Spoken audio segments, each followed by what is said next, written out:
79வது சுதந்திர தினத்தை ஒட்டி ஆளுநர் RN ரவி தலைமையில் தேநீர் விருந்து அளிக்கப்பட்டு வருகிறது.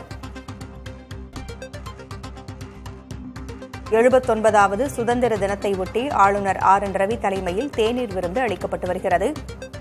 திமுக மற்றும் அதன் கூட்டணி கட்சிகள், தவேக ஆகிய கட்சிகள் இந்த தேநீர் விருந்தை புறக்கணித்திருக்கின்றன. கூடுதல் விவரங்களை வழங்க செய்தியாளர் சந்தானம் இணைந்திருக்கிறார். சந்தானம், திமுக கூட்டணி கட்சிகளும் தவேகவும் தேநீர் விருந்தை புறக்கணித்திருக்கின்றன. யாரெல்லாம் கலந்திருக்கிறாங்க? இப்போ 79வது சுதந்திர தினத்தை முன்னிட்டு ஆளுநர் மாளிகையில ஆளுநர் RN ரவி நடத்தக்கூடிய தேநீர் விருந்துல அரசு தரப்புல பங்கேற்க முடியாது என்று முதலமைச்சர் மு க ஸ்டாலின் அறிவித்தார்.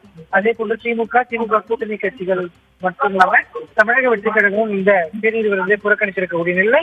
தமிழ்நாடு பாஜகவினுடைய தலைவர் நயினா நாகேந்திரன், முன்னாள் ஆளுநராக இருந்த தமிழிசை சவுந்தரராஜன், ராஜா உள்ளிட்டோர் இந்த நிகழ்ச்சியில பங்கேற்றிருக்காங்க. அதிமுக சார்பில் இன்பதுரை MP அவர் பங்கேற்றிருக்கிறார். அதே போன்று தேமுதிக சார்பில் விஜயகாந்த் மகன் விஜயபிரபாகரன், பாமக சார்பில் அன்புமணி ஆதரவாக இருக்கக்கூடிய சட்டமன்ற உறுப்பினர்கள் சிவகுமார் உள்ளிட்ட 3 பேர் இந்த நிகழ்ச்சியில பங்கேற்றிருக்கிறாங்க. அது மட்டும் இல்லாம தமிழ்நாட்டினுடைய தலைமை செயலாளர் முருகானந்தம், தமிழ்நாட்டினுடைய DGP சங்கர்வால், IPS அதிகாரிகள், IAS அதிகாரிகள் மட்டும் இல்லாம தமிழகத்திலிருந்து தேசிய அளவில் வெற்றி பெற்றிருக்கக்கூடிய விளையாட்டு வீரர்கள் மற்றும் முன்னாள் ராணுவ வீரர்கள் அனைவருமே இந்த நிகழ்ச்சியில அழைப்பு விடுக்கப்பட்டு தற்போது இந்த நிகழ்ச்சி என்பது தொடங்கி இருக்கிறது. ஆளுநர் RN ரவி நிகழ்ச்சியில் பங்கேற்கக்கூடிய அனைவருமே நேரடியாக சென்று சுதந்திர தின வாழ்த்துக்களை தெரிவித்தார்.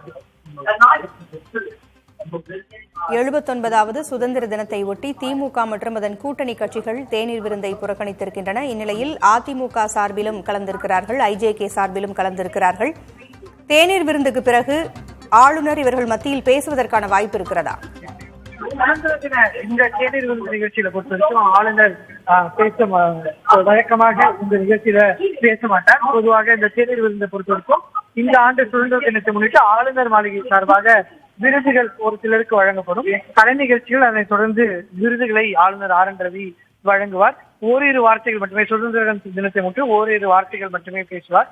மிகப்பெரிய அளவுல குடியரசு தினமோ சுதந்திர தினமோ தேநீர் விருந்துல பேச மாட்டாங்க. அதன் பின்பு தேநீர் விருந்து என்பது நடைபெறும். அதன் தொடர்ந்து தற்போது இந்த நிகழ்ச்சியில பங்கேற்றக்கூடிய அனைவருக்கும் சென்று நேரடியாக சென்று சுதந்திர தின வாழ்த்துக்களை தெரிவித்திருக்கிறார்.